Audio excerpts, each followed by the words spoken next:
Okay, let's talk about painting. A couple of quick reminders. You will definitely need a tub of water for this. I would grab more than one size brush, a large brush and possibly a small brush. Remember, don't tap your brush when you're rinsing off the water.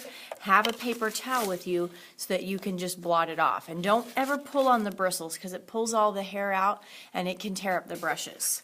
Okay, now I'm going to give you guys two types of paint to use for this project.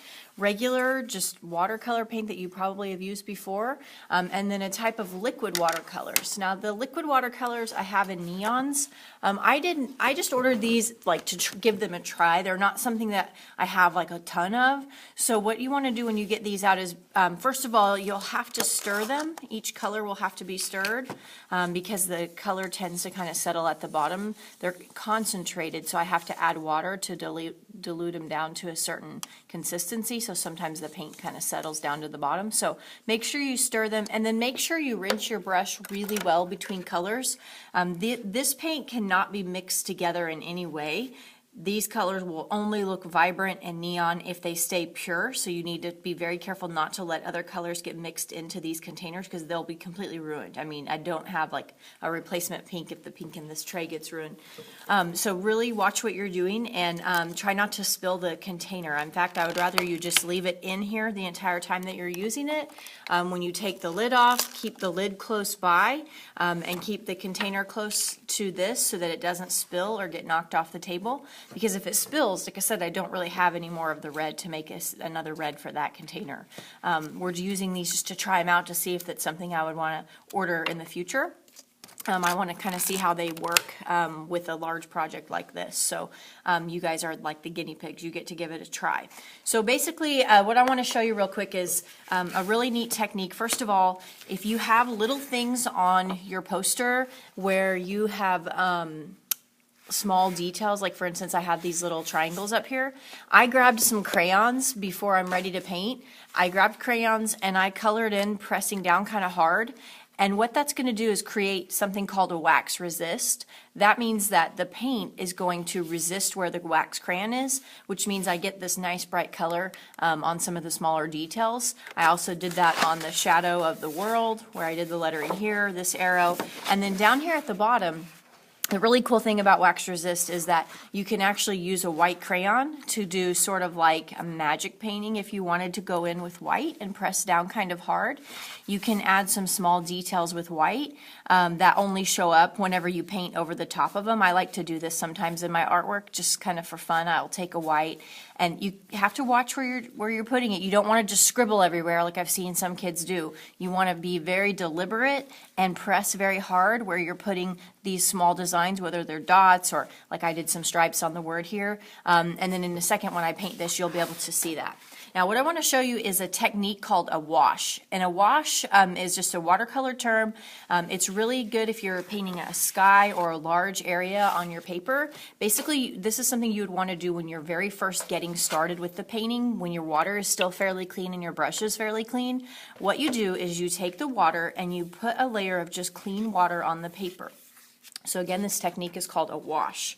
You're kind of washing the paper at first. And then what I'm going to do is pick out my paint color that I'm going to put up here. I'm going to take my brush. I'm going to let just a little bit of water drip in. I think I'm going to put green up here. So I'm putting some water into the green, gently swirling it around. You never have to take the brush and grind it in the paint. That tears it up and it makes it too chunky on the paintbrush. With watercolor, you're making a liquid paint with the water on the surface of the little thing. So you don't want to force it.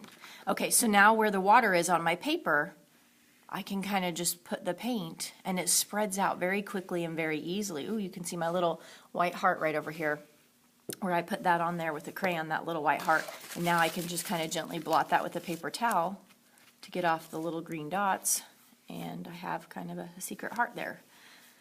All right, making a wash is really cool because you can fill up a large area rather quickly, and you can feel free to do this on any part of your paper that you want to. You just want to kind of, if you're going to do it, you want to do it at the beginning when you first get started. Okay, again, I'm switching colors. I'm going to grab a different brush, get a little bit of this purple here, and I'm just going to paint over my letters. Now with watercolor, if it goes on super dark, you probably don't have enough water on your brush. You want it to be sort of watery and fluid when you're putting it on. Otherwise it's can be kind of chalky whenever it dries and it just doesn't look right. So always make sure you have plenty of water and that your brush, when you're painting with this kind of paint, you want to hold your brush so that you're using the very tip toe of the paint. Like if it was a ballerina, you would want to just drag the very tip of the bristles around. Sometimes whenever I watch kids paint, I can see that they're taking their brush, for instance, and they're, well, here's what they do. They go, and they just press it down like that, and I'm like, no, that's not what you're supposed to do. Now, what's cool about this is, do you see this little spray right here? That's okay. If that happens to you, leave that alone. That's sort of what happens with watercolor paint. That's kind of a cool attribute of the paint. It's kind of something that it's okay if that happens. Now I'm going to do a little painting down here where I did not do a wash first, so I did not get this wet first.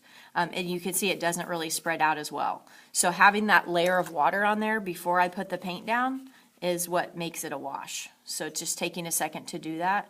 Ooh, this is going to go everywhere up here because I've got that watery. If you don't like how that looks, then let each area dry before you paint around it, because that will happen pretty much every time with watercolor paint. That's just how this kind of paint is. It wants to follow the water. So those are the main things that you need to know about painting with this kind of paint. I'm sure you've used it before. It's just always good to have a little refresher. Really be careful if you're using this paint not to get the yellow all dirty on top. If you notice that you've used purple or something and you get some paint on the yellow, just take a clean brush and just kind of wipe it off, because if the yellow gets dirty, it's kind of hard to wash off. It's kind of hard to get it back to that pure yellow again. So just kind of keep an eye on that. It's easier to do whenever it's still wet. And when you're done with this kind of paint, the other thing is, don't ever close the lid. Always leave it open. If you close the lid, it gets all sticky on the tops of these and they don't dry out like they're supposed to. So just leave it open, and when you carry it over to the counter, just carry it like this, flat. You don't need to close it, and definitely don't close it and tilt it, because the water that is in the bottom of here will drip everywhere. It can ruin your picture that way. I want to use the neon paint real quick just so you can kind of see how it looks.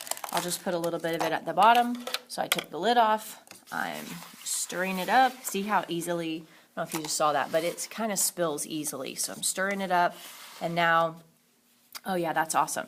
So it's not as vibrant if it gets mixed with other colors, so just keep that in mind. And you can take off more than one of the lids at a time.